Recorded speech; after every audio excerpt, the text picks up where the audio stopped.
Muy buenas tardes. Les agradecemos mucho el interés en este ciclo de conferencias y organizada por Universidades por la Ciencia, por Fundación UNAM, el Colegio Nacional y varias instituciones en México y también fuera, en Inglaterra, Estados Unidos, en España, en varios lugares. Es un gusto el poder estar acompañándonos en este ciclo y hoy tenemos el placer de tener una conferencista invitada de lujo, la doctora Paula Kover, del Centro Milner de Evolución en la Universidad de Bath en Inglaterra. Y nos acompañan el presidente de Fundación UNAM, el licenciado Dionisio Meade, y la doctora Ana Elena González, quien es la directora del Centro de Estudios Mexicanos UNAM UK en Londres. Y nos acompaña también la doctora Araxi Urrutia del Instituto de Ecología y del Milner Center. El ciclo de conferencias es organizado de una manera conjunta por este consorcio de Universidades por la Ciencia y tiene la particularidad de tener conferencias sobre estudios en progreso. Es literalmente una presentación de lo que se está haciendo en la investigación científica. Y la doctora Paula Kover nos va a hablar ahora sobre la parte de Polyploids en plantas. La doctora Kover, y es un gusto el agradecerle que aceptara la invitación, ha sido una colaboradora muy cercana de la Universidad Nacional. Entonces, realmente es un placer agradecerle. Y la actividad es desarrollada por Fundación UNAM como parte de estas nuevas iniciativas y muestra la capacidad que tiene Fundación para explorar y construir nuevos programas, aprovechando ahora en esta ocasión estas plataformas de informática y telecomunicaciones, lo cual nos permite pues estar de una manera muy cercana. Las conferencias también nos han permitido el desarrollar colaboraciones entre los diferentes grupos de investigación y llegar a lugares que pues anteriormente no habíamos logrado en Latinoamérica, Estados Unidos, Europa y demás. La colaboración con los centros de estudios mexicanos es particularmente importante y pues le agradecemos muchísimo a la doctora Ana Elena González el que nos acompañe. De hecho, yo creo que es lo que permite que la UNAM tenga esta presencia internacional tan fuerte. Entonces, nuevamente, pues muchas gracias y le paso la palabra con muchísimo gusto a nuestro presidente de Fundación UNAM. Ha sido un día bastante intenso desde muy temprano con la reunión del Consejo, en donde se hace el reporte de todas las actividades que tiene Fundación en muy diferentes campos. Entonces, pues con mucho gusto, nuestro presidente Dionisio. Muchas gracias, Jaime. Muchas gracias y buenas tardes a todos, a Elena y desde luego a nuestra Paula y a Araxi, que tuvo la formidable idea en medio de la pandemia, frente a las dificultades de una comunicación mundial, pues sí proponer la idea de que no iba a ser eso lo que obstaculizara el encuentro de quienes están interesados por impulsar la investigación científica. Y gracias a eso, ha venido desarrollando esta serie de conferencias del consorcio de universidades por la que vincula a varias universidades en distintos lugares del mundo, que apenas se está ilustrando las capacidades que pueden generarse en este nuevo medio que estamos potenciando, que nos está obligando a hacer de la necesidad virtud, para que no sea la pandemia la que fija, sino que sea el hombre el que se ponga por delante de la curva de la pandemia, que ilustre las capacidades que pueden potenciarse una vez enfrentando Jaime mencionaba que hoy habíamos tenido nuestro consejo de UNAM. Quiero compartir con ustedes el primer punto del orden del día, fue el reconocimiento que le hicimos a Jaime, nuestro como miembro del Colegio de Gobierno de la Universidad, reconocimiento que dio de la universidad, el Consejo Universitario, al designarlo investigador de mérito. Para nosotros que él se sume a los esfuerzos del Consejo y a lo que está haciendo la Fundación, que nos haga participar de las capacidades que derivan de un círculo de conferencias como el que hoy estamos desarrollando. Estamos teniendo no solo un mejor conocimiento del origen de la vida, sino todo una mayor conciencia de la protección del medio ambiente. Vamos de la mano. Le agradecemos a Jaime, reiteramos por esta vía. Pensamos, y ya lo hemos platicado, lo que puede generarse por estos días de estos espacios de investigación, sobre todo de estos espacios de cooperación en la búsqueda del avance científico, es muy relevante. Estamos bien agradecidos y ya estamos pensando qué contenido le dará a nuestro próximo ciclo. Muchas gracias de nuevo, muchas felicidades. Gracias a Araxi, gracias a Elena y gracias sobre todo a Paula Kover, que nos va a hacer favor de hacer.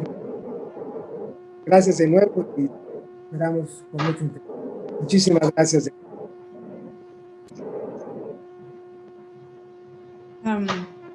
I'm going to switch to English in honor of our guest. And first, I'm going to introduce myself. My name is Ana Elena González Treviño. I am the director of the Center for Mexican Studies in UNAM, UK. UNAM has 14 offices and schools outside Mexico. And the one in the UK was founded in the dual year Mexico-UK in 2015.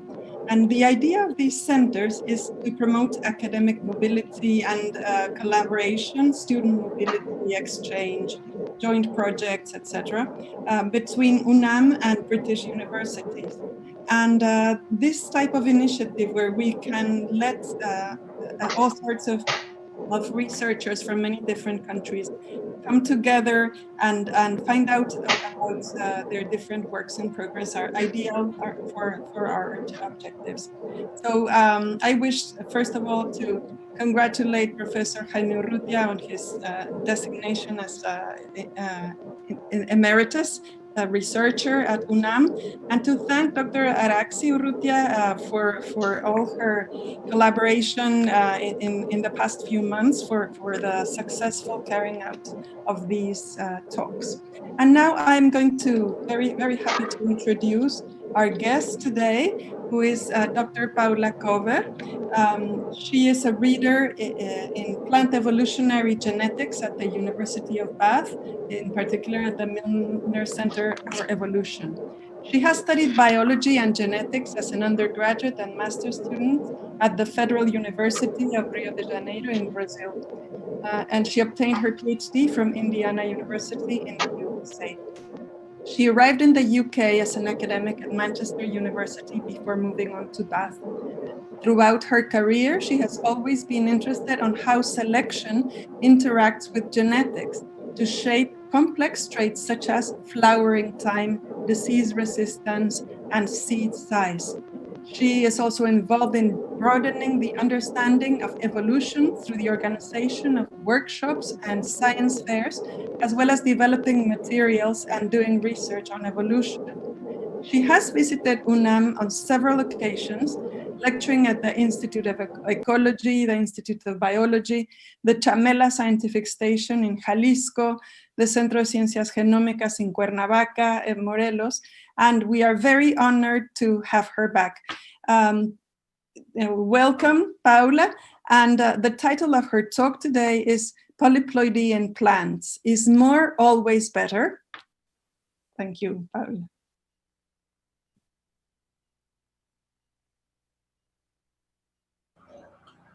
Please turn on your mic.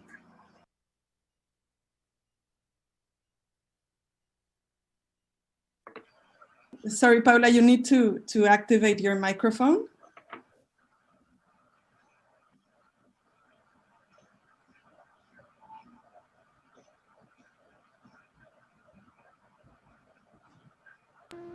Hang on. Yeah, okay. Thank you, Ana Elena. Thank you. Paula, there's some kind of background noise, so if you can try to speak up to compensate for it, be really nice.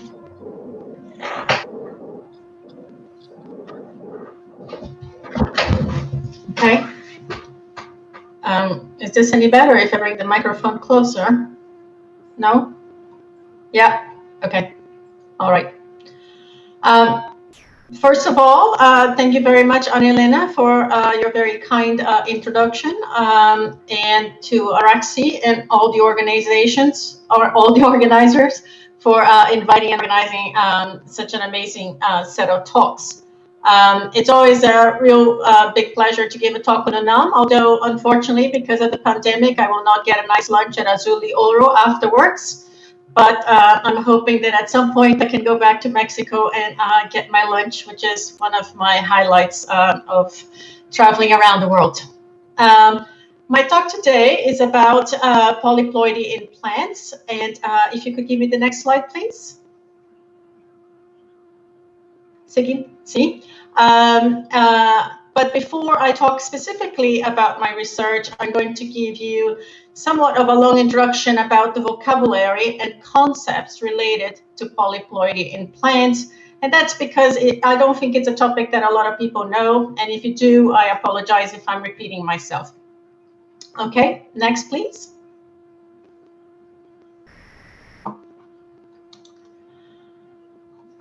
If we look across our friends and our family, we will notice that we have a lot of things in common. We all have two eyes, all stand on our feet, and these are the things that make us humans and not dogs or plants.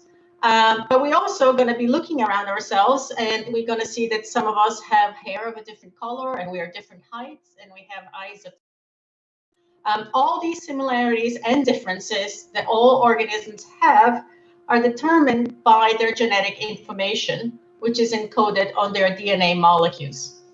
Next, please. So the collection of all this genetic information that is encoded by these molecules of DNA in one organism is called genome. Every cell of our body has all of the genetic information that we require to do all our body. That is a whole complete genome. The DNA is packed into distinct chromosomes, like a recipe, like a library of recipe books. Some people, as you know, have lots of recipe books on your shelves, and some people don't have as many. Humans, for example, have their DNA organized, and that's the picture that you see, the black one. It's a picture with all 23 pairs of chromosomes that humans have. The interesting thing about humans is that all the information to make a human is present in 23 chromosomes, 23 books, you might think about it. But we happen to get a book from mom and a book from dad. That's very nice, because sometimes that means that, your recipe book from mom say chocolate cake, and your recipe book from your dad might say orange cake. So you might decide that you're going to do some orange or chocolate, or maybe you're going to make a combination of the two of them. But not all organisms have two of them. For humans, having exactly 2 copies of every information is quite a strict requirement. So if you have, for example, an embryo that for some reason doesn't have this complete set, quite often that embryo will not survive, will never be developed. And the few of them that manage to develop to success, if they have a few pieces missing of this double information from both chromosomes, they usually have some severe gene development problems. For example, Down syndrome is an example of such a problem, or other complications. So what that tells us, and that's what we knew for a long time, is that actually the right number of chromosomes is something that is very important for the proper success of most organisms. Next, please. So although the humans usually have 2 copies of each chromosome, not all organisms have 2 copies. A lot of bacteria only have 1 copy. So they are called haploid, which is what you can see on the picture on the top right of your screen. So what is indicated in there is that this pretend organisms have 3 chromosomes, a red, a purple, and a yellow, and it only has 1 copy of each. Then there is an example of organisms like us and a lot of other organisms which are diploid and has 2 copies of each. Now there's also organisms that have 3 copies, 4 copies. If you have 4 copies, you're called a tetraploid. And there is organisms with as many as 32 copies of each chromosome. Because diploid is the most common state of having chromosomes, we call polyploidy when you have more than 2.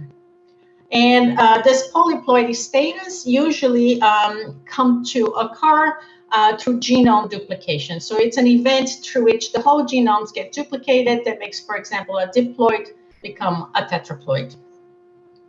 Next, please. Now, as I mentioned to you, many organisms like humans are very strict and always are diploids. However, among plants, genome duplications, when organisms start having 4, 6, 8, and many more chromosomes, is very common. How do we know this? There are 2 ways that we can infer that genome duplication and polyploidy is very common in plants. The first one is shown on the graph on the on the left. And that evidence came from the fact that you can look into a group of plants that we call a family or a genera, and you can say, for example, that most species on that group has 8 chromosomes. And then all of a sudden you see one with 16. So the most reasonable inference from that observation is that the normal number of chromosomes would be to have 8, and someone had a duplication event, and that's why they have 16. So if we use this logic to try to figure out how many polyploids there is among all plant species, you're going to find that about 15% of all plants, flowering plants, are polyploids, have had a genome duplication event, and as much as 30% of all the ferns also has experienced duplication events. Now, as we develop better and better ways to look at our information contained on our DNA, what you are going to notice is that you could find out that actually there's a lot of individual genes, not necessarily all chromosomes, that look like it has been duplicated. So what people think it has happened is that sometimes you will have a whole genome duplicating, and then you lose bits and pieces of that whole genome, and instead of keeping that many chromosomes, you keep double the information, but you reorganize that. So you still look like you have 8 chromosomes, for example, but in the past, a long time ago, many, many generations ago, there was a duplication event on your evolutionary history. If we use that approach, then you're going to see this graph on the right. And what that graph on the right is telling you is that pretty much every single evolutionary lineage of plant has had a major duplication event. If we look at both of this data, plus the fact that many of our most important crops, as I'm showing in the pictures, like wheat, cotton, potato, brassica, most of them are actually polyploids. So the conclusion from that most people take is that genome doubling, this polyploidy, is a very important and positive force in plant evolution. Next, please. So, of course, because in animals, this doesn't happen as often, people have tried to understand why polyploidy is so common in plant evolution, and why is it that plants can tolerate having so many copies of the same chromosome while animals don't do as well. So the picture that I'm showing you there is one example of polyploidy. So most of the delicious commercial strawberries that you might be able to buy in a shop is an octaploid, while the wild strawberries, the ancestrals of these crops, are all diploids. So one common feature about the effect of genome doubling is that fruits and flowers get much bigger, which is something that us as humans and consumers likes very much. So for us, from our perspective, polyploidy is really good because it makes bigger fruits. But from an evolutionary perspective, that doesn't really explain why it's so common among plants. So the ideas of why polyploidy is particularly positive includes the fact that it's very difficult to reproduce something that is a tetraploid with something that is a diploid, because when they come together, the number of chromosomes don't match.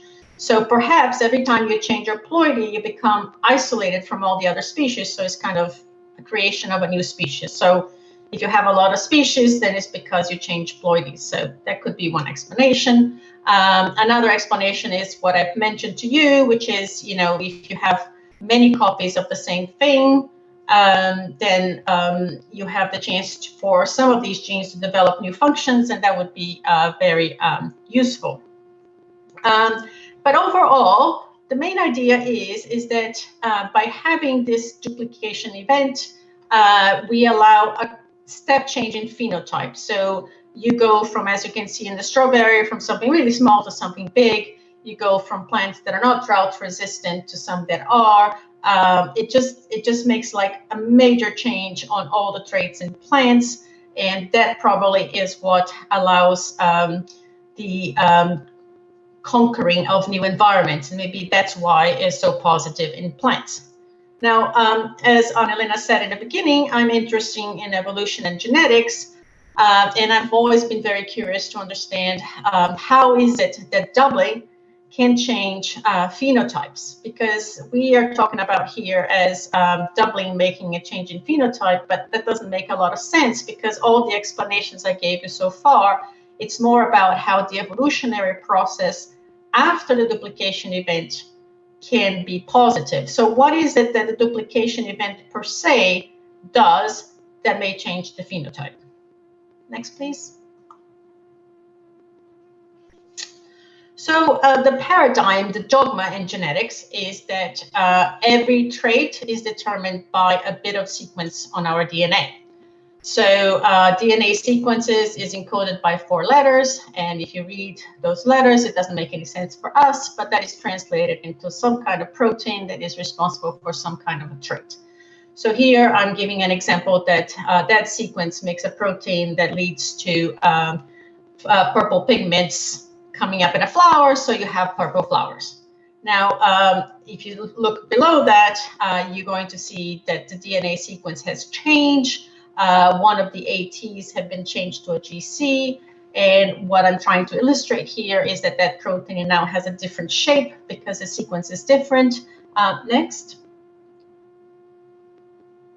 And that probably would cause a change in phenotype, and no longer that pigment is going to be there, so you're going to have a white flower. So that's the dogma, is that is a sequence change causes a change in phenotype. Next, please.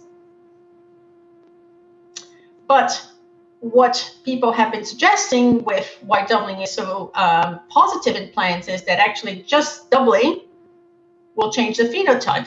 But how can that be? Because we haven't changed the DNA sequence. We're just having 2 copies of the same DNA sequence instead of just 1. So how is it that doubling the same information can lead to a change in phenotype? So that's what I'm kind of interested, and I'll try to find some answers on my talk today.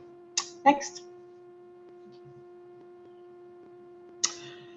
Okay, before I can get to my research, I'm going to make yet again another small detour, and that's to bring everybody to speed about how these genome duplications happen. So genome duplications usually happen during cell division. There are 2 major types of cell division in most organisms. The one on your left is what we call normal cell division.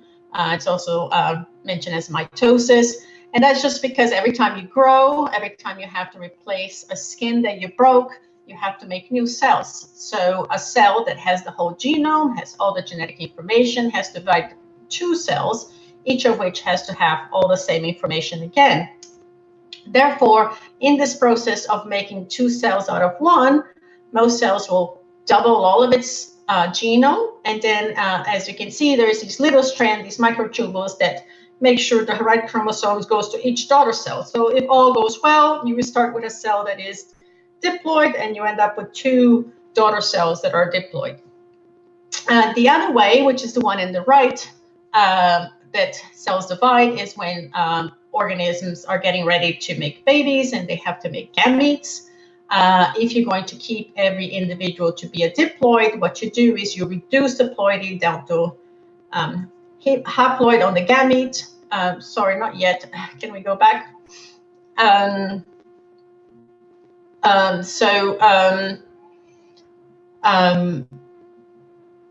During what we call meiosis, we start with 1 cell that is diploid, and we end up with 4 cells that are haploid. Now, we do this millions of times during our life, and every now and then there is a mistake that happens. So that's what this new arrow is showing, which is calling non-disjunction. So what happens is a cell is going about to make a division, and then things don't separate well. And instead of making 2 cells that have the same ploidy, all of a sudden you have 1 cell that has double the genome DNA, and the other one that dies off because it doesn't have any DNA content. So how does that look in real life? Well, in humans, we would never detect that. There would be 1 cell in the middle of a million, and it's a weird cell, you know, and we might have a weird cell here and there, and it's no big deal. In a plant, because each cell becomes because each cell develops into a new branch, then if you have one of these cells that are successful, that are starting a new branch, then you might have, for example, in a tree, a whole tree being diploid, and all of a sudden you have 1 branch where every cell becomes tetraploid from there on. And there has been many crops that has evolved that way. It's what we call a sport.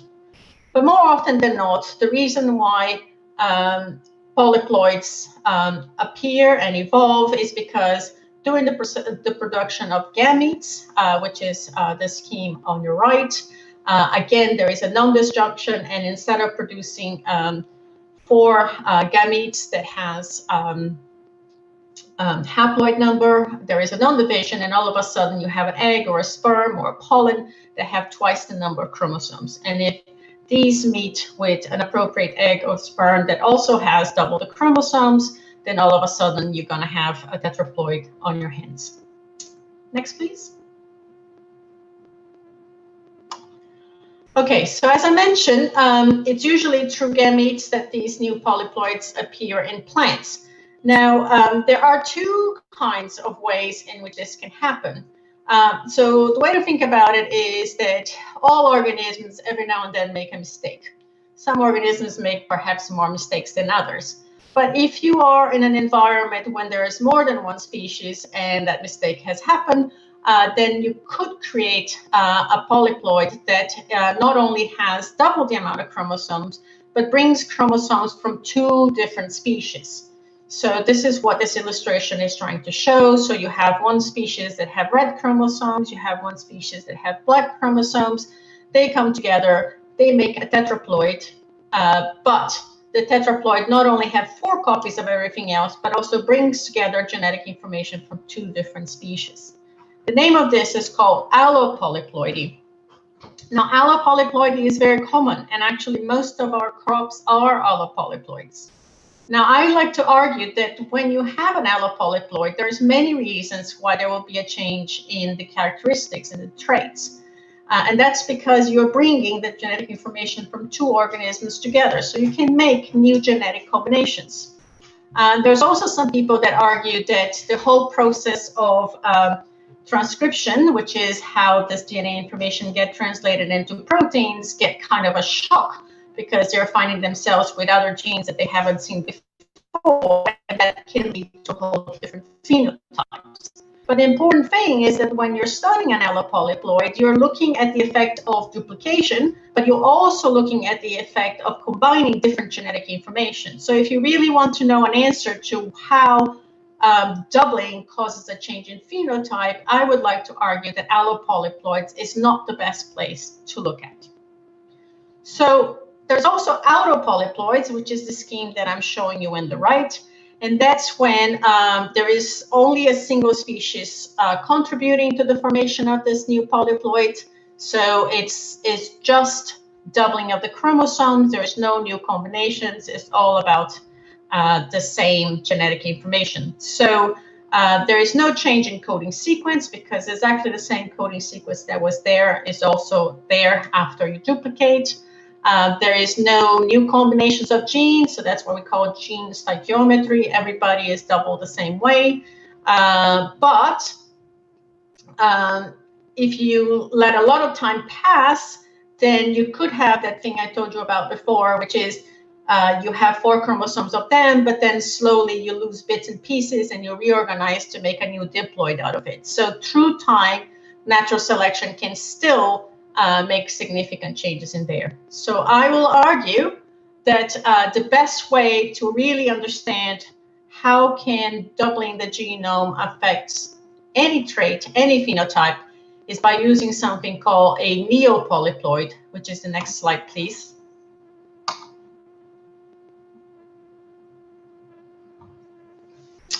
Okay, so the word neo-autopolyploid is saying that it's new, it's brand new, it's just recently created. And I say that that is the best way to isolate the effect of whole genome duplication, because we get a plant right after it has new genomes. It didn't have a chance to have any process of natural selection or reorganization of the genome or new functionalization. None of these things are playing a role.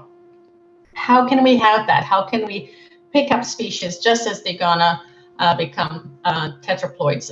It's very difficult.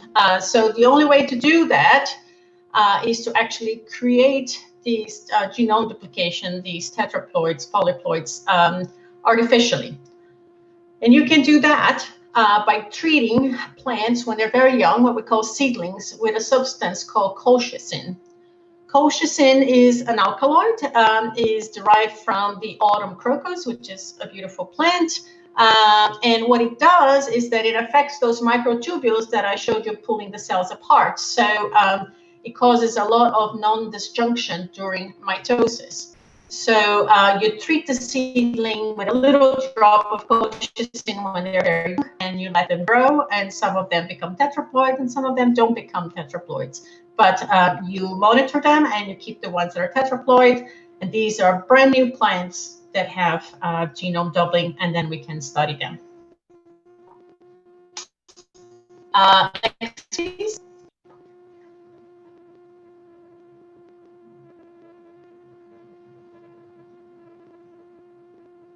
Siguiente. Thank you. Obviously, I'm not the first person to study duplication. There are some hypotheses out there about how the duplication might affect any phenotype, any trait. One of the major ideas of how polyploidy can affect a trait is that Conferencia is that if all of a sudden you have many more words, you don't have a choice, you have to make a bigger book, you have to make a bigger book cover. So if all of a sudden a cell has twice as many chromosomes, twice as much nucleic acids, DNA, then the cell doesn't have any choice, but it has to be bigger to fit all those nucleic acids inside. And what a lot of people argue is that these larger cells, that having more having more DNA, having more chromosomes makes cells bigger. And once the cell is bigger, there is a lot of physiology that has to change because, for example, a lot of things happens in our organism, in plant organism, which is kind of a signal, like hormones that have to travel through the cell. And if the cell is much bigger, then maybe that transfer through the cell could be affected. Or it could be that just, bigger fruits is very easily explained by having every cell as being bigger. So a lot of people believe that the whole way through which polyploidy affects traits is by making bigger cells. However, we do know that in some cases, chromosomes can be packed more tightly and they don't take more space. So it's not always that we see bigger cells. So the argument then is that the reason why there will be genotype is because it is harder to get those sequences of DNA to do what they're supposed to do if they're packed more tightly. Maybe it's harder for them to actually unravel themselves and express themselves. Or it could be that it's harder for the right signals to reach the right part of the genome and say for that thing to be expressed. So maybe it's not a cell size effect.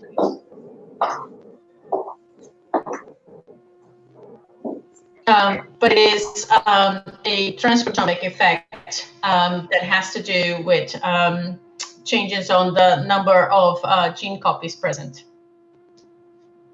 Could I have the next one, please? Okay, so on top of that, if we're going to be working with neo-autopolyploids, we also have another possible explanation for why after genome duplication, you're going to have a change in phenotypes. And that's because we put a chemical on top of that plant to make it duplicate. And we're not 100% sure what else that chemical might have caused. So we know it causes problems on the cell division, but it could also be causing some kind of breakage, some kind of damage that we don't know. So we also have to consider that maybe there is a effect of the colchicine itself. Now, when I start thinking about this question, there are a lot of different ideas, some of them very hard to test. But it seems to me that if any of these ideas are correct, one of the first assumptions these methods are making is that the information contained on the genome is irrelevant. So it wouldn't matter whether I picked a strawberry from the United States or a strawberry from the UK. If we double, we're going to get exactly the same result. It doesn't matter what particular genetic information it is. It's all about doubling, okay? So that's what I mean by saying these mechanisms assume that it's genotype independent. And the other idea is, again, that if it is all about the number of chromosomes, then if you go from diploid to tetraploid or from tetraploid to octoploid, right? So from 2 to 4 copies of each chromosome or from 4 to 8 copies of each chromosome, that the effect should be exactly the same. So this is what we set up to do to begin with. Next, please. We chose to do all these experiments with a very unremarkable plant called Arabidopsis thaliana. There's a picture of it on your right. The reason why we chose this plant is because it's kind of considered the lab rat of plants. It's small, it has a very short life cycle, so it's easy to go from seed to seed. So I can make new lines very easily, and I can make lots of lines because they're small, and I can keep lots of them into the laboratory. Also, it is a very closely related species to important species like cabbage, rapeseed oil, broccoli. So maybe something that we discover on this plant might be useful for other plants that we eat. And very importantly, this is not every plant respond to colchicine, but Arabidopsis does. So we could create easily genome doubling and polyploids using Arabidopsis. Next, please. So the experimental design, as I said, the big idea, the big test was to see, doesn't matter what is the genotype, doesn't matter what is the genetic information to the result, or is the result just the same because it's just about doubling the genetic information. So we started with what we call 7 different accessions of Arabidopsis. What that means is that we have Arabidopsis plants from different parts of the world that might have slightly different genetic information. And we grew hundreds of these seedlings, very young plants, treat them all with colchicine and let them grow and see if they were viable to produce seeds. A lot of them, after they're treated with colchicine, they just die and they don't do very well. but all the ones that survive and produce seeds, we collect their seeds, and then we look and see whether they were diploid or tetraploid or whatever else there is. And what this diagram is showing is that lots of the Arabidopsis plants, after being treated with colchicine, if they survive, there's 2N, that means diploid. Some of them did double and become successful, so these are tetraploids. And every now and then we find an octaploid that has 8 copies of each genome. So once we knew where exactly the ploidy of each of these lines are, we again grew them a few more times and collect their seeds to do the experiments that I'm going to talk next. Next slide, please. Yeah, thank you. So the first thing we wanted to see is that theoretically, if any changes in phenotype that we can see are the result of doubling and not of the colchicine, then we should not see any difference between plants as they were originally and plants that were treated with colchicine but remain diploid. If colchicine has another effect besides doubling, then we should see an effect. And what these circles just show it there, so what we have along the x-axis is the different genotypes, the different DNA types, and what we have across the y-axis is a trait. So the one on the right is total number of fruits, so it's the fitness of a plant, and the one in the left is stomatolength, which is a very specialized cell that allows the plant to do photosynthesis and exchange air. So what you can see in there, if you compare the red ones, which are the untreated diploids, with the blue ones that are the treated diploids, is that in most of the cases, they are somewhat similar, but every now and then you find a case where they're quite different, which are the ones circled. So you can see that this particular phenotype called KN has actually a very big difference on the stomata size, on the cell size, even though they're still diploid. And on the other one, you can see that there is a big reduction on fruit production and fitness, even though they are still diploids.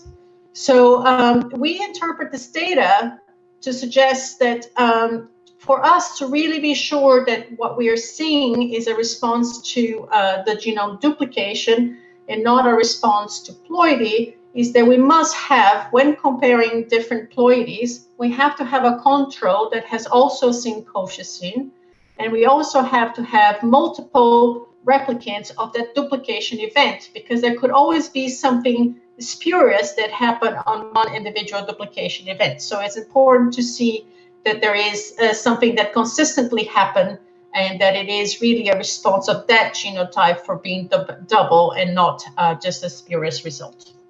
Next, please. Okay, so now that we know this, we can properly compare diploids to tetraploids. So we can ask the question, does doubling make a change to the phenotype? And does this effect depend on what is the genetic information that we start with? What is the genetic background that we start with? We measure lots of traits, and this is just one example, some examples. So what you can see on the top is, again, the length of the cell called stomata. And what you can see in there is that in most genotypes, it doesn't matter what the genotype is, when you double that cell becomes much bigger. So that would be expected by that effect that I mentioned to you, that with more nucleic acid, you also get bigger cells.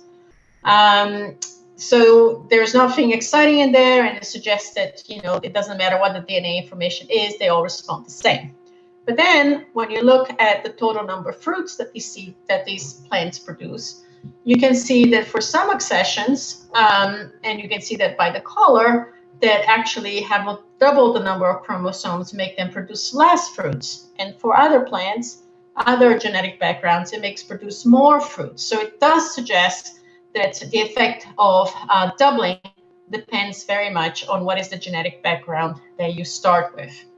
And other times, the direction of the effect is always the same, as is the case on the third trait, which is, oh, I'm having trouble. Sorry, it's a bit small. So that is the number of branches. and you can see that all of them, when they become tetraploids, they increase a little bit the number of branches, but by how much depends on which genotype. Taken together all this data, it suggests that both the magnitude and the direction of the effect of chromosome doubling depends on the genetic background to which you start the process. Now, if you remember my original ideas, it says that the effect of duplication is directly related to just having bigger cells. Well, that cannot explain the fact that some genotypes have responded one way and some genotypes respond in a different way. So we believe our data suggested that in some cases, when you're particularly measuring size, maybe that is true, but there's a lot of other phenotypes and important ones like total fruits produced that does not respond in a predictable way, always in the same way if you start with different genetic backgrounds. So that suggests that it's not just about having more DNA, but it's something specific about how the sequences that each of these plants have that respond to the doubling. Next, please. Okay. So the other idea that this nucleotype effect assumes is that it's all about the total number of chromosomes that you have. So it wouldn't matter if you go from having 2 copies to 4 copies and from 4 copies to 8 copies. So we decided to test this hypothesis again by having 2 different genetic backgrounds, Lenzberg and SF2, and have, because we were lucky to get octaploid lines from them, and have 2x, 4x, and 8x, so diploid, tetraploid, and octaploids. So we grew these plants and we phenotyped them to see what they look like. Next, please. So again, this is lots of different traits. The way to look at this is that each row shows an example of one particular characteristic. The top one is one of the easiest for you to look at it, which is the whole plant. So Arabidopsis make what we call a rosette. So all the leaves kind of grow around this axis. For example, on the first 4 columns, we're looking at the Lenzberg genetic background. And what you can see is that the ancestral diploid was of a size. When you get a diploid that has treated with colchicine, you can't see much difference. If you move towards the right for the tetraploid, you might be able to pick up that the leaves are slightly different, that the leaves are fatter, and the whole rosette is a bit more compact. So actually, even though each leaf might become a little bit bigger and says that they're fatter and they have a bigger area, overall the rosette is not that much bigger. But still, you can say that the effect from growing to 2 to 4 is to make wider leaves. And then you jump to the octaploid, and I hope you can see that then all of a sudden the plant is very small and is doing very unwell, and it just seems to be unhappy. But it's not a general unhappiness, because if you look at the second row, which shows the size of the petals of the flower, then the size of the petal of the flower of an octaploid, this is still bigger than of the tetraploid. So what you can see from this very summarized sort of results is that the change from diploid to tetraploid is not always the same as the change from tetraploid to octaploid. So again, there has to be something that is specific about how some parts of the genome is responding to that duplication, and that varies depending on the number of copies that you have. So it seems like for us to understand what is the effect of duplication, we're going to need to have a much more detailed tool than just looking for general broad effects of genome duplication. Next, please. Okay, so this is the original hypothesis, is that by duplicating the chromosomes, you can have a bigger cell size, and just having a bigger cell size will change the traits. I believe, next.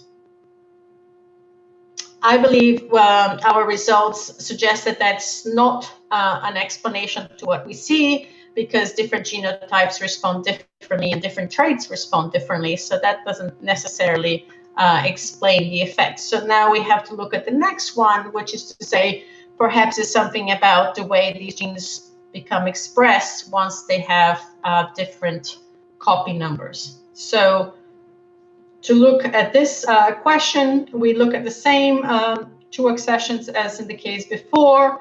And again, diploid, tetraploid, and octoploids. But now what we're going to look at is what we call RNA sequencing data, transcriptomic data, and this is a data that looks like at what kind of genes are being expressed.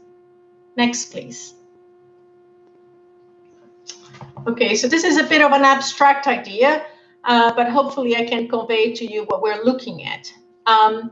Arabidopsis, the plant, has 25,000 genes, so they can produce 25,000 different proteins.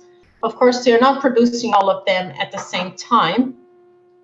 But the idea is that if diploids and tetraploids and octoploids are all doing the same thing, then if we compare how much of an RNA for one gene is present on a diploid, it will be equivalent to what is in the tetraploid on the octoploid, because every gene, even though they might be all going up or all going down, but as long as they're all staying on the same rank, so the most expressed is still the most expressed, the least expressed is still the least expressed, and we should see a one-to-one line going across these graphs. Now, let's look at first the graph on the top left. And what you can see in there is that it's basically a one-to-one line. So there we are comparing the genetic background Landsberg, a tetraploid, to a diploid. And I'm going to apologize, but my computer seems to be losing its battery, so I'm quickly moving positions closer to an outlet. Okay. All right.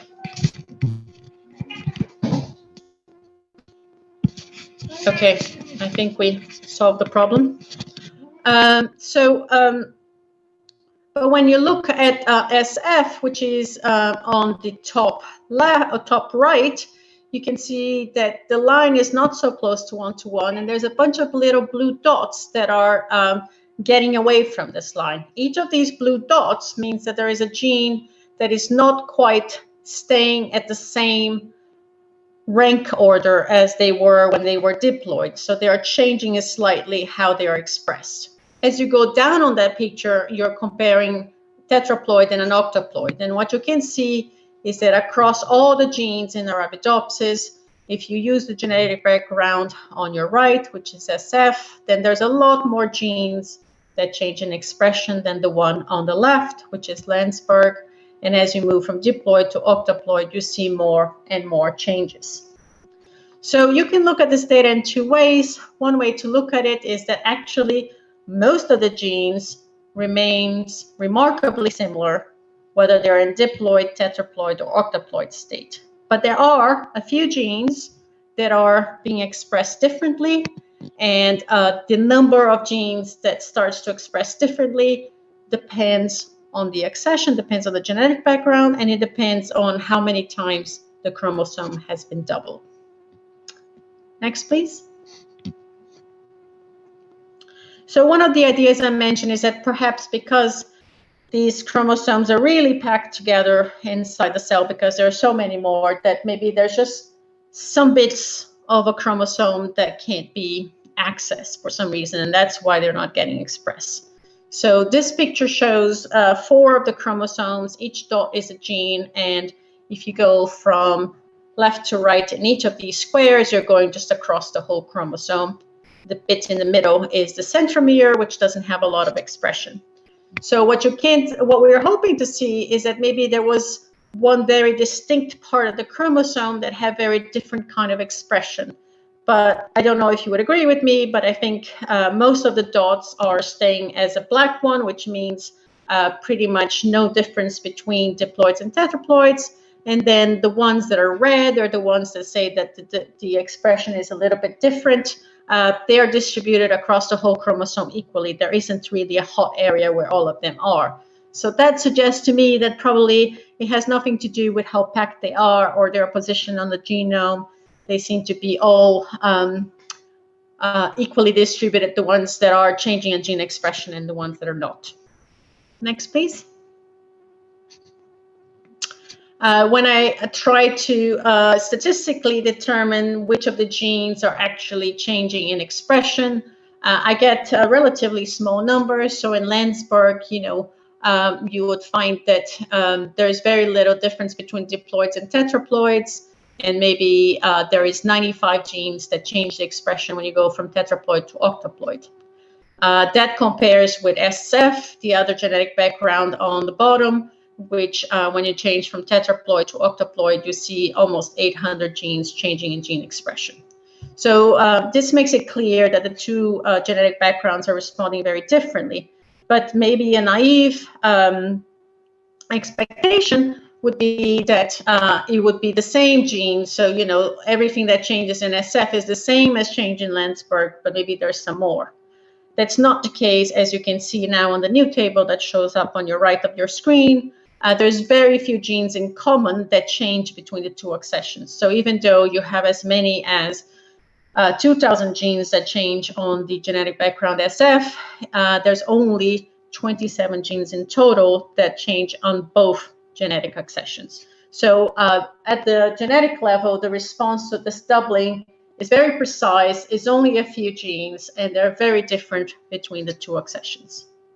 Next. I'm going to jump this one. Let's go to the next one. Go to the next one. Okay, so one thing that we can do is we can look, maybe it is different genes in different genetic backgrounds that are responding to diploidization, but these are all genes of the same sort, of the same type. So you can ask, what kind of function does the genes that are changing in gene expression are? And what you can see is that the type of genes are also very different. So within the genetic background Landsberg, you find that the genes that change in gene expression tend to be responsible for circadian rhythm. That is the biological functions that allows organisms to detect patterns of life. So for example, if you're a plant, you should photosynthesize during the day and you should respirate at night. That would be controlled by a circadian rhythm gene. And the other set of genes has to do with response to cold. In contrast, the genes that have change in gene expression on the other background on SF, they are responsible for things such as response to starvation, response to cytokinin, which is a developmental hormone.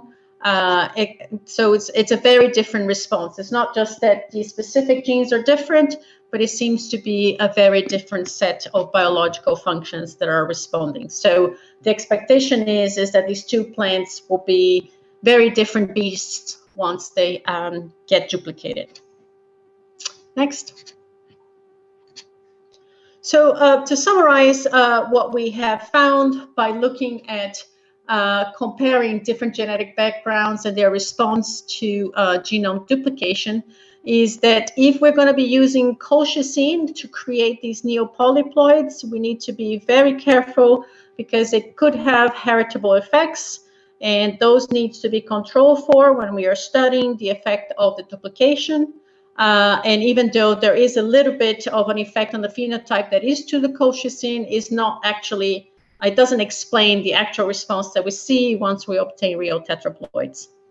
WGD stands for whole genome duplication. Apologies for that. So whole genome duplication effects on phenotype are genotype and ploidy specific. That means different genetic backgrounds and different duplications responds differently. And that, I think, provide very strong evidence that is not just a change in cell size, it's not just a change in nuclear content, but it's something more specific.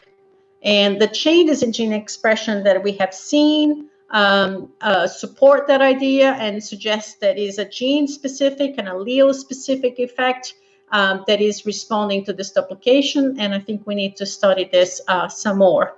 We are continuing to study this. So if anyone that has been listening to the talk has an interest on this particular topic, please get in touch.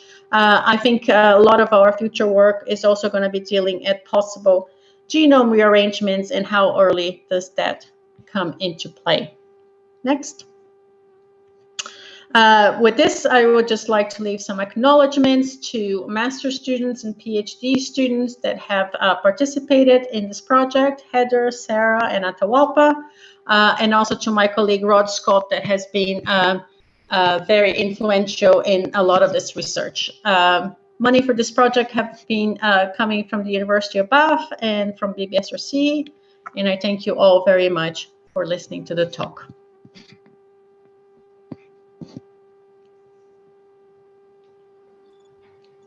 Muchas gracias, Paula, por una excelente presentación. También muchísimas gracias a la doctora Ana Elena González de UNAM UK que nos está acompañando el día de hoy. Vamos a proceder a las preguntas. La primera es si la colchicina se encuentra en la naturaleza y si causa poliploidía en condiciones naturales o si es solo un procedimiento de laboratorio. So the question is whether colchicine... Yeah, I got it. It's like a lot of chemicals, which I suppose, I don't know if people are familiar with what a crocus is, but it's a bulb. It's that you put it in before in autumn and they flower on the spring. The colchicine is present on the bulb. So I suppose if someone will take a bite out of the bulb, they might be exposed to some colchicine. But in nature, there wouldn't be anybody exposed to that naturally because it wouldn't be like exuding that substance. So it needs to be extracted under laboratory conditions and then placed in the exactly right place to cause that. So I don't think in nature it could be causing genome duplication. Sergio Diaz is asking whether there's a safe way to induce polyploidy or, well, actually, you said that colchicine was quite toxic to the plants. Yes. Is this something that is carried on across generations? Therefore, resulting polyploids would perhaps be toxic to either the plant or humans? Yeah, so if you're doing this treatment with colchicine, you clearly have to use gloves and be very careful to not get on yourself. As I said, a lot of plants do die, and some species is what we call recalcitrant to the treatment. So it will be too toxic for them. So you have to play a lot with the dosage and see whether you can get a dosage that is high enough to cause a duplication but not kill the plant. Some plants don't do very well no matter how you try, but there's a couple of other chemicals out there that people have tried. I mean, duplication is very and more commonly used in agriculture. So people, if you do a literature search, there is loads and loads and loads of agronomical papers on duplicating things, which is part of the reason why I became so interested, because we're doing all this and not thinking too much about why.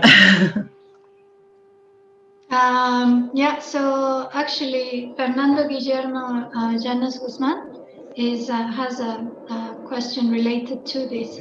So he's asking, what are the projections or the impact of your research on the development of agricultural plants and in particular monocultivos or monocultures? Yeah, I think one of the things that I would think is the biggest lesson is that quite often people have what they call their favorite genetic backgrounds. So, for example, if you're doing this with maize, with corn, you would have your elite lines, and maybe you will only try duplicating those elite lines, and you might not see the result you want because you haven't tried enough genetic background. So I think at a most basic level, it's important to always consider genetic backgrounds on your research and not be so focused in one particular genotype when you're doing that research. So that would be the most basic response that I would have. But I think it would be really interesting if we could figure out what are the genes that are responding, because maybe we can do a much more specific, instead of duplicating the whole genome, then maybe we can just change the expression of a few genes.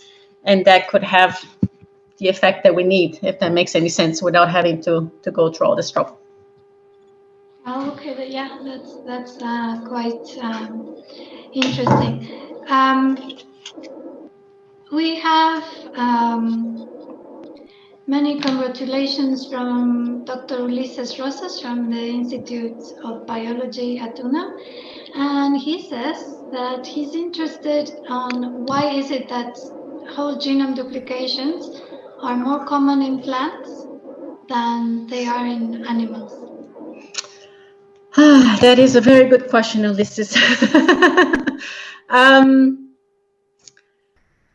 I don't think I have the answer. I think it's a common result that in animals, quite often when you have changes in development, that usually occurs through changes on the gene expression of genes.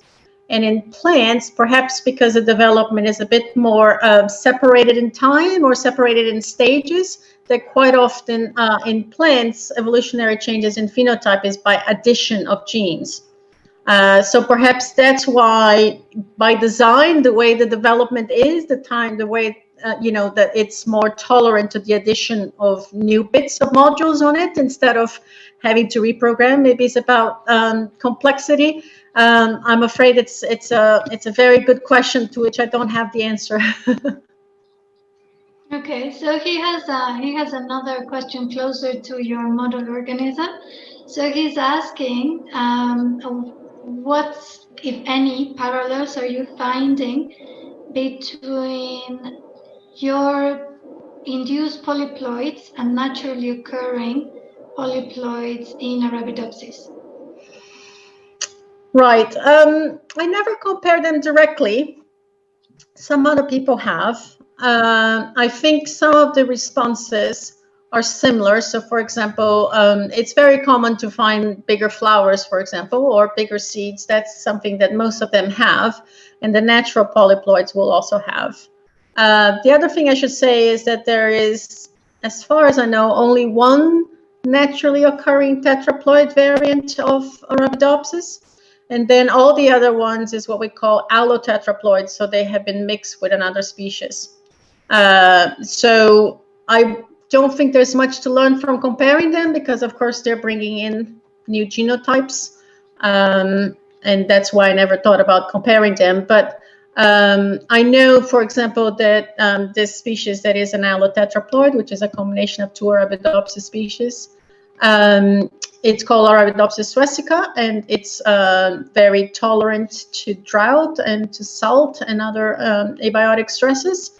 So we have tried our induced polyploids under these conditions, and we didn't find any advantages. So we're not seeing the same thing. But I think, again, we don't have the hundreds of generations of natural selection favoring, so perhaps that's why. Okay, so just 1 second. I need to try and go back a bit. So Maragag is asking us whether polyploids, where there's a whole set of extra chromosomes retained, are more viable than instances where only a few chromosomes are duplicated. Yeah, it seems like even though plants are very tolerant of duplication, they are not so tolerant of what we call aneuploidy. So that's when only one of the chromosomes is double, or whether most is double but one is not. So I think what we call stoichiometry, which is the balance between all the genetic information, it's always going to be a very important thing. And therefore, I think, yes, if you double the whole thing and give time for natural selection to operate and develop new functions, seems to be a more acceptable pathway than actually just changing bits of one chromosome or one whole chromosome, even though it's going to take many generations, of course, for it to happen. But it's more acceptable than actually just losing a whole chunk at once or just duplicating a whole just once. Okay, so are there any differences in terms of the frequency of whole genome duplications between types of plants, like trees versus weeds? Or some very clearly. Sorry, Kat. some species are very easy and some are not. I don't know if it is because of form. I don't know if this person is asking naturally or if they're asking in response to colchicine.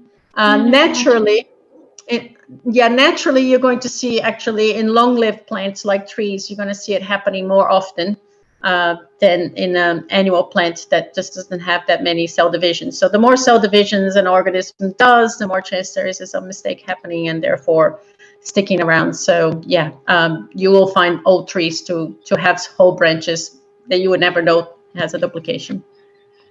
Okay, so Dr. Urrutia is asking a question more related to the poster of the presentation. So he's saying how are whole genome duplications, whether they are common in fruits, and whether in particular for the strawberry, the changes that are seen or the size that we see in the fruits is naturally occurring or if it has been induced. Actually, one of the most common effects of genome duplication, and I can see that in Arabidopsis, in all Arabidopsis backgrounds, the seeds do get bigger. They get bigger to different amounts, which I find it interesting, but they almost always get bigger. So I think you do hear about crops that are fruit producing.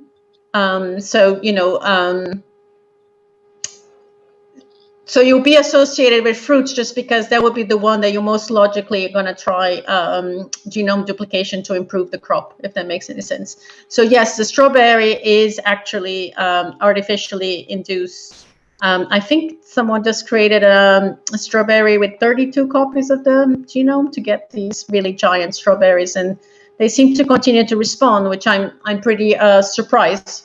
Because obviously with Arabidopsis, once we get to 8, they weren't very happy to respond anymore, and it seems like they were getting to the point of like enough. But other plants do seem to be able to just keep making bigger and bigger and bigger.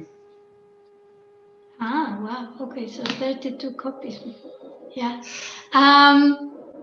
So Sergio Diaz is saying that it seems from your talk that whole genome duplication, it's a way to get instant speciation.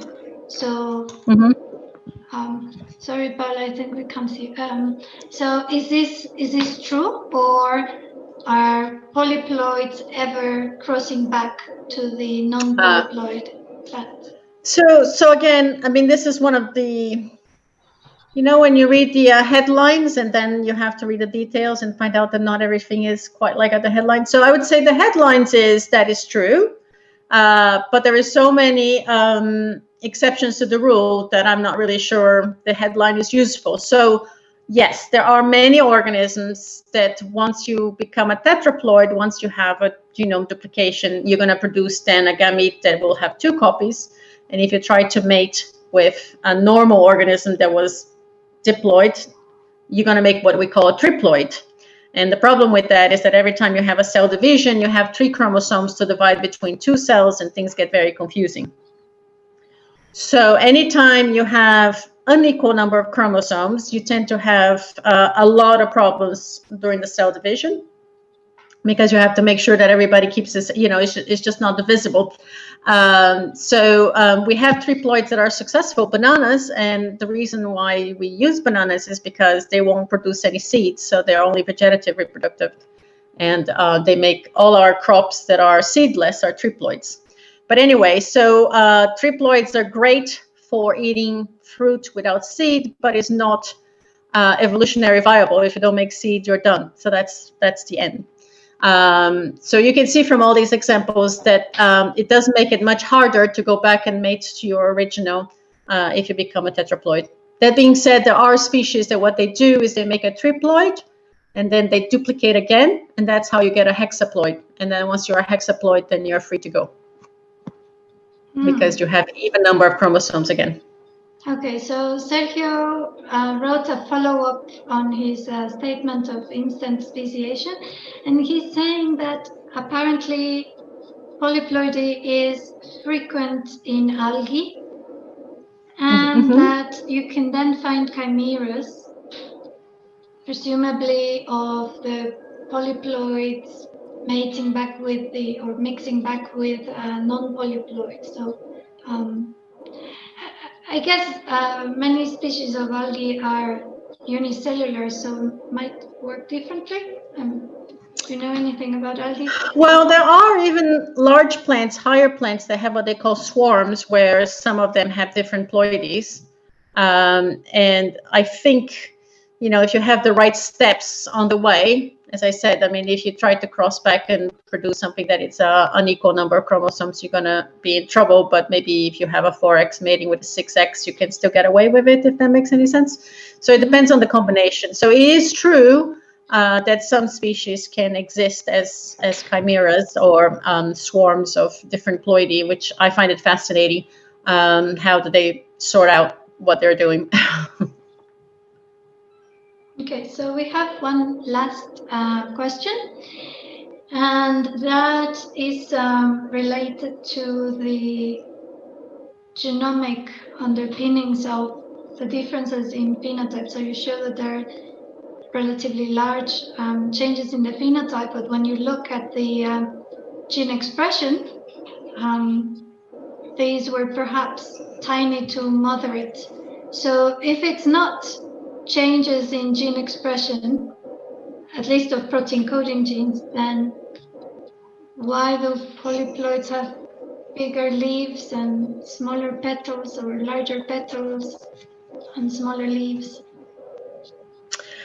It's an excellent question, and I should qualify that, you know, this was a fast talk, so I didn't give a lot of details, but the gene expression data was from leaves, you know, and the flow was from one point in time.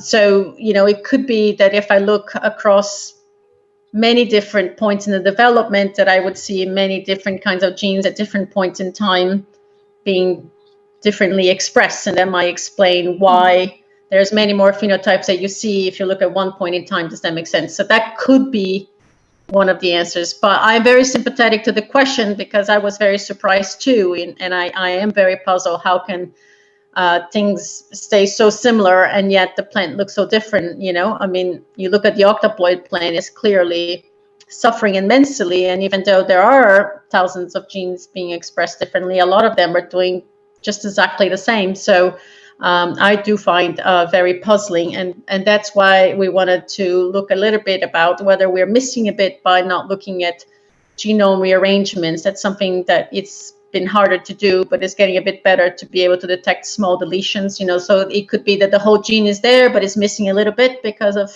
the trouble that colchicine gives, and that maybe that's what we're missing. Okay, thank you very much. Paula, I want to thank you again for agreeing to give this talk today. I think it's been really interesting, and we're looking forward to hear what else you find with polyploids in the future. Many thanks to Ana Elena Gonzalez from UNAM UK for joining us today, representing the UNAM's presence in England. They are based in King's College.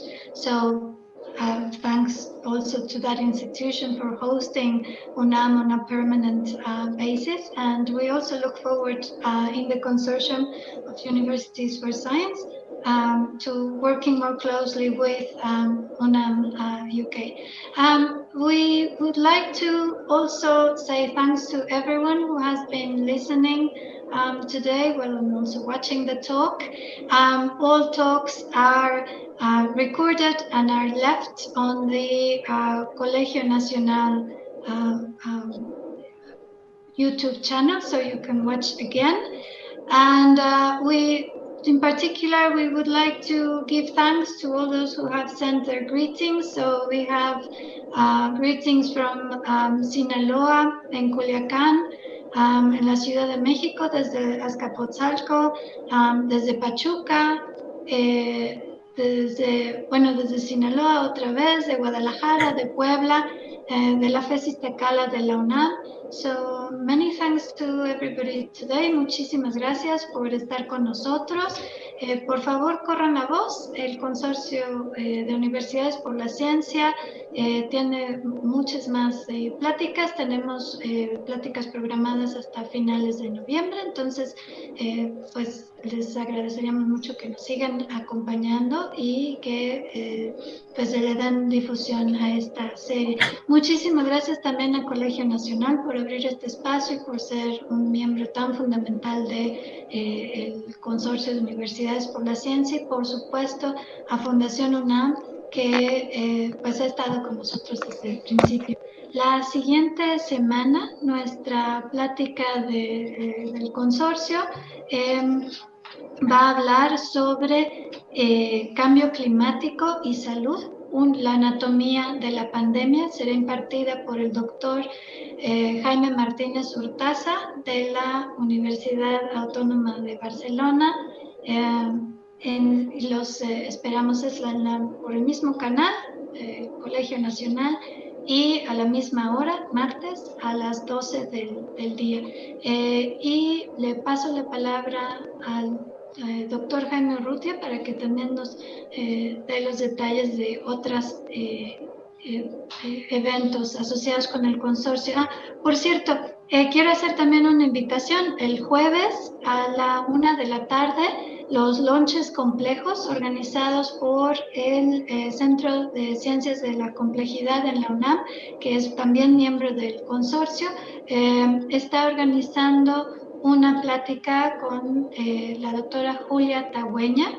Ella va a hablar sobre el financiamiento de la ciencia y la enorme complejidad que hay en la toma de decisiones en ese ámbito. Entonces, este jueves a las a la 1 de la tarde, hora centro de México, por la página del C3 de la UNAM.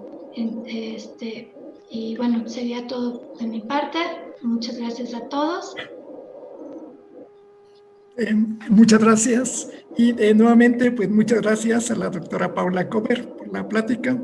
Es interesante la complejidad que tenemos en nuestro código genético y lo que esto se refleja pues en la enorme biodiversidad.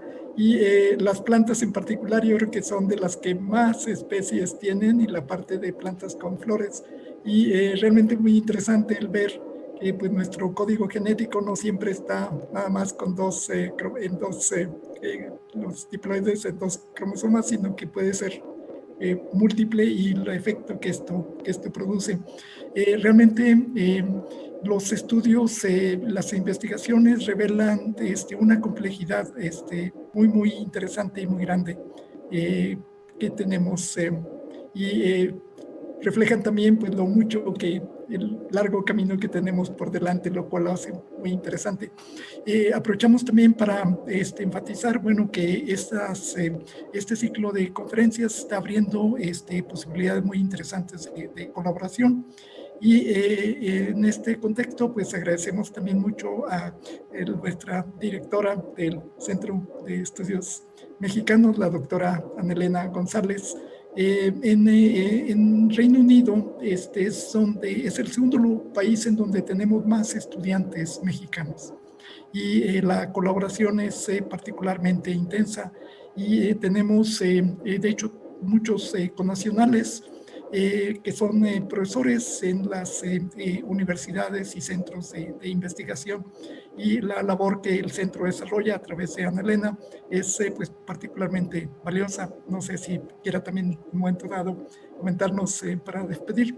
Y Fundación UNAM tiene además una serie de actividades, entre ellas el Foro 2020, que trata en esta ocasión sobre la parte de la pandemia, y hemos tenido una serie de conferencias que se han unido a las conferencias que tenemos en el Consorcio de Universidades por la Ciencia. Entonces, nuevamente, muchas gracias. El jueves tenemos también dentro del ciclo de documentales de divulgación otra nueva presentación, en esta ocasión sobre migración y lo que esto representa de una manera muy muy amplio. Entonces, muchas gracias. Pasamos la palabra a nuestro presidente de Fundación UNAM y a Ana Elena y Paula, si quieren hacer también un comentario, por favor. Muchas gracias a todos. Adelante, Ana Elena y Paula, por favor, y yo ya luego cierro, si les parece. Muchas gracias. Bueno, muchísimas gracias. Sí, en efecto, el Reino Unido es uno de los destinos académicos más importantes para nuestra universidad. Y en ese sentido quiero invitar a todos los que han estado presentes durante esta conferencia para informarse acerca de las actividades del centro, de qué manera los podemos ayudar, porque las sedes de la UNAM en el extranjero están ahí para ayudar a la comunidad UNAM, ¿no? También quiero agradecer a Fundación UNAM, que hemos tenido muy buena comunicación, hemos organizado varias cosas juntos y me alegra muchísimo que formen parte de este consorcio. Y bueno, que sigan las colaboraciones. Muchas gracias. Well, thank you, everybody. This is always a great pleasure, and I can say firsthand that I've had many Mexican students coming through the lab or coming through the department. They have always been fabulous, and we hope they continue to come through. So get in touch if there's anything that you find it interesting and you're looking for a place to do some further studies.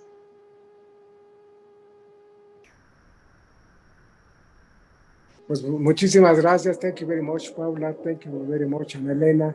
Gracias, Jaime. Gracias, Araxi. Y esto efectivamente es una muestra de las capacidades que se están desarrollando pues, en esta vía de superar los retos y los obstáculos de la pandemia. Yo creo que los temas que están tratando nos ilustran lo complejo de la naturaleza, lo intenso de las actividades de investigación que se tienen que realizar y cómo al mismo tiempo que nos tenemos que meter al microscopio para conocer las estructuras moleculares, al mismo tiempo va en el espacio un viaje a la Luna, en un universo inacabable también, sobre el cual también queremos conocer y descubrir más y más nuevas cosas. Mientras que antes en las pláticas podíamos confinar la asistencia a un auditorio, en esta ocasión tenemos la posibilidad de que quienes se nos enlacen sean decenas de miles, no solamente ya de nuestro país, sino como se puede acreditar de otros muchos que se interesan en estos avances de la ciencia.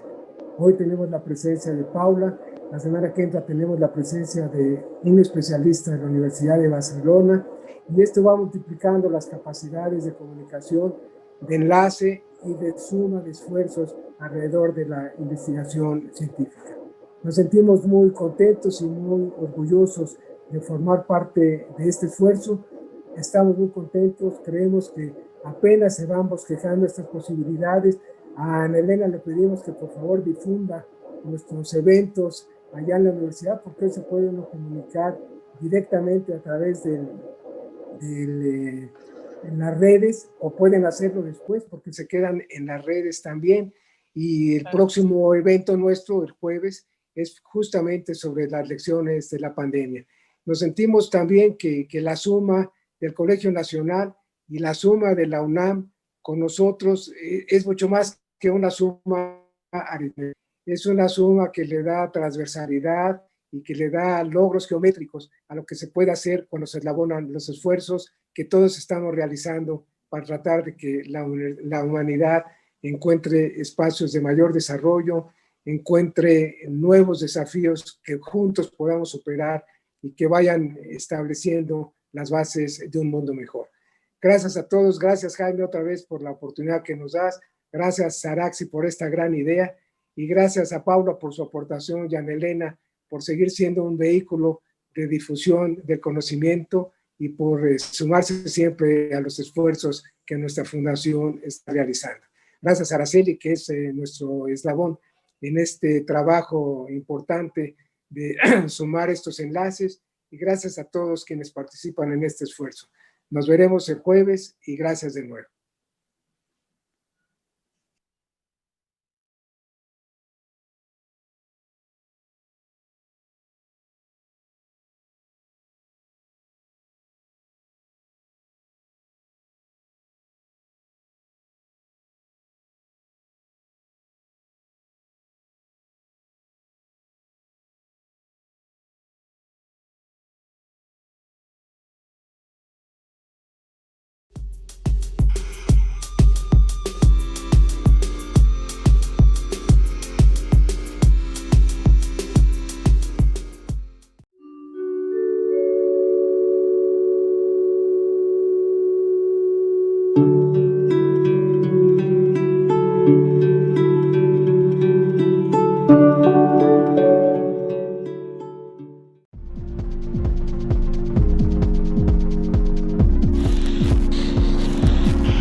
Thank